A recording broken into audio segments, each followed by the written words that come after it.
They dared me to dress as a girl. My name's Alex. I'm 19, and if you'd asked me a week ago, I'd have told you I was just an average guy. The kind who flies under the radar while still being confident enough to stand out when it counts. My life was straightforward: sports, hanging with friends, and the comfort of my jeans and sneakers uniform. I liked it that way. At least, I thought I did. Then came the night that shattered my easy rhythm. All thanks to a stupid dare. It was a typical Friday night at Mark's house, the kind we'd had 100 times before. A few drinks, a lot of jokes, and the inevitable party games that always escalated to ridiculousness. This time, the stakes got personal. "All right, Alex," Jordan started, leaning forward with his signature smirk. The one that always meant trouble. "You think you're so chill, right? Never back down from anything." I shrugged, trying to play it cool. "You know it. Then prove it." He paused for dramatic effect, letting the silence draw every eye toward him. "I dare you to transform into a girl. And not just half-ass it. I'm talking full-on.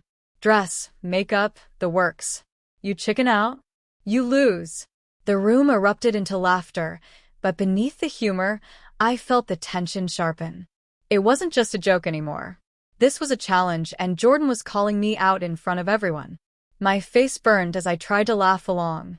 "Come on, man, you can't be serious." "Dead serious." His grin widened, daring me to say no. Mark, always the one to egg things on, chimed in. "It's just a game, Alex. What's the big deal? Or are you scared?" Scared? The word hit harder than I expected. I wasn't scared. At least, I didn't think I was. But something about the dare made my stomach twist in ways I couldn't explain. Backing down wasn't an option, though. I was the guy who could handle anything, the guy who didn't flinch under pressure. Saying no would mean losing face, and I couldn't have that. "Fine," I said, my voice steadier than I felt. "I'll do it." The laughter turned to cheers, and Jordan clapped me on the back like I'd just signed up for the adventure of a lifetime. But as the night wore on and the adrenaline faded, the reality of what I'd agreed to sank in. The next day was a blur of second-guessing. It wasn't just the thought of wearing a dress that unsettled me. It was everything that came with it. The vulnerability, the judgment, the unknown. What if I looked ridiculous? Worse, what if I felt different? By the time the big night rolled around, my nerves were shot.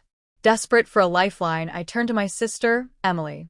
She'd always been my sounding board, the one person who could cut through the noise in my head. "Emily," I started, trying to sound casual. "How hard do you think it is to, look like a girl?" Her eyebrows shot up, and for a moment, she just stared at me. Then she laughed, not unkindly, but enough to make me squirm. "Why do you want to know?" "It's for a dare," I admitted, my cheeks burning. "Of course it is," she said, still smiling. But then her expression softened. "Listen, Alex, if you're doing this, do it for you. Don't worry about what anyone else thinks." Her words stayed with me as I drove to Mark's house that night. I kept telling myself it was just a game, but deep down, I couldn't shake the feeling that this was something more. When I arrived, the atmosphere was electric. Laughter and music spilled out from the house, and as soon as I stepped through the door, all eyes were on me. "There he is," Jordan called out, grinning like the cat who'd caught the mouse. "Ready for your big moment?" I forced a grin, trying to match his energy. "Let's get this over with." Mark handed me a bag with everything I'd need: a black dress, heels, even a makeup kit. "Bathroom's all yours, champ." I closed the door behind me and stared at my reflection. My hands were shaking as I pulled the dress from the bag. It felt impossibly soft, a stark contrast to my usual rugged wardrobe. Slipping it on was like stepping into another world. The fabric clung to me in ways that felt both foreign and oddly comforting. The heels were next. I fumbled with the straps, cursing under my breath as I tried to figure them out. When I finally stood up, the unsteady height made me feel like I was walking on stilts. Then came the makeup. I'd watched Emily do hers a million times, but watching and doing were two very different things. The eyeliner smudged, the lipstick went slightly crooked, and the foundation felt like a mask. But when I looked in the mirror, I barely recognized myself. For a moment, I just stood there, staring. The reflection looking back wasn't Alex, not the Alex I thought I knew. But it wasn't a stranger, either. It was someone else. Someone I couldn't quite define. I took a shaky breath and opened the door. For a moment, I froze, staring at the reflection before me. The person in the mirror looked vaguely familiar, yet undeniably different. The sleek black dress hugged my frame in ways that felt foreign, and the faint touch of makeup, just enough to blur the edges of my usual self, softened my face into something I barely recognized. It wasn't me, not the me I'd always known. But was that a bad thing? The longer I stood there, the more something began to stir within me. At first, it was discomfort, a sense of wrongness, like I was wearing someone else's identity. But then, like a wave receding to reveal the shore beneath, that feeling shifted into something unexpected. Intrigue. Curiosity. A spark of something unfamiliar, but undeniably mine. For the first time, I wasn't just Alex. I was someone more. Taking a deep breath, I turned away from the mirror and stepped back into the living room. The sound of my heels striking the hardwood was unnervingly loud, announcing my presence before I even rounded the corner. As I walked in, the room fell silent, and every set of eyes turned to me.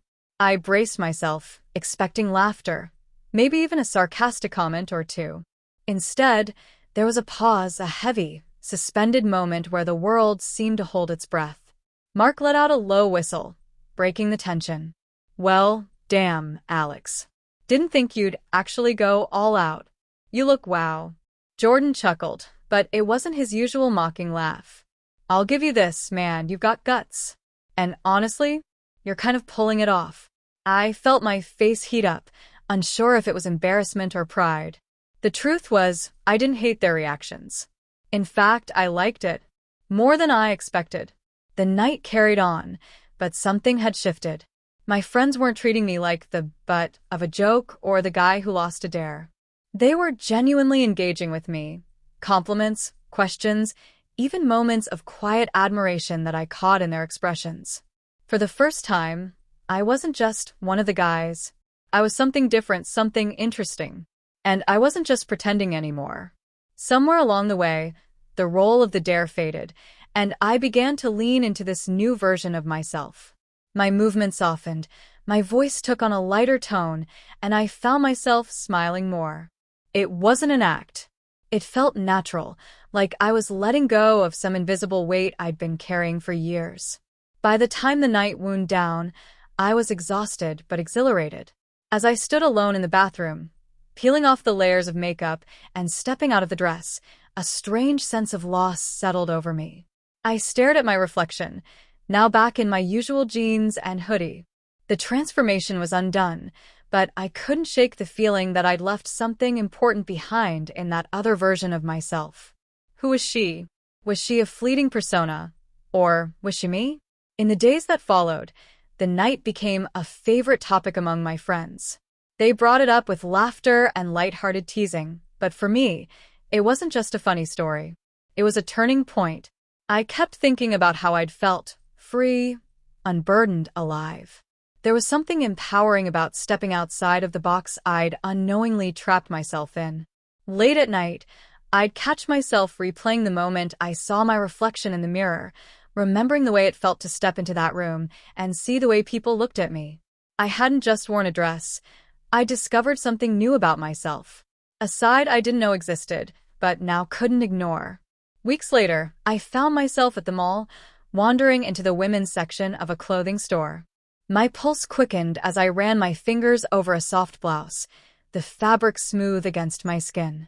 I wasn't sure what I was looking for, but I knew I wasn't ready to let go of what I'd found that night. This wasn't just a one-time thing. It wasn't just a dare. It was the beginning of something bigger, a journey into a part of myself I was only starting to understand. And for the first time in a long time, I felt excited about where that journey might lead. It wasn't an end. It was a beginning.